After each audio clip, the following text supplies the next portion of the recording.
Welcome to umptire.com. Here's a crew how-to on installing your All-Star sun visor.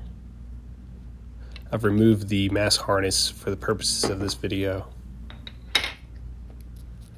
You'll start by removing the top mask pad.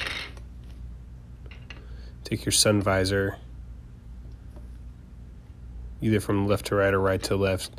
Slide in behind the center bars. On the outside of the outer bars, the sun visor does rest on the outside of the bars. Do not worry about shattering, as this has been tested strenuously by All-Star. Now place your mask pad back into the frame, starting with the center Velcro strap to secure the sun visor in place.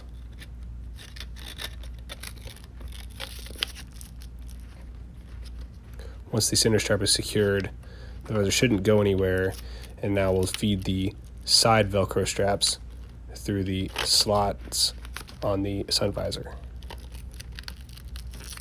First one was pretty easy. The second one's a little bit more difficult, as the bar is sitting kind of right behind the slot, so I've kind of got to work it. But eventually we grab a piece, it slides through, and secured. There you go. Remove my fingerprints. Thank you for watching this crew how-to on installing your All-Star sun visor. See many other crew how-tos at umptire.com, your #1 online retailer and leading authority in sports officials gear and apparel.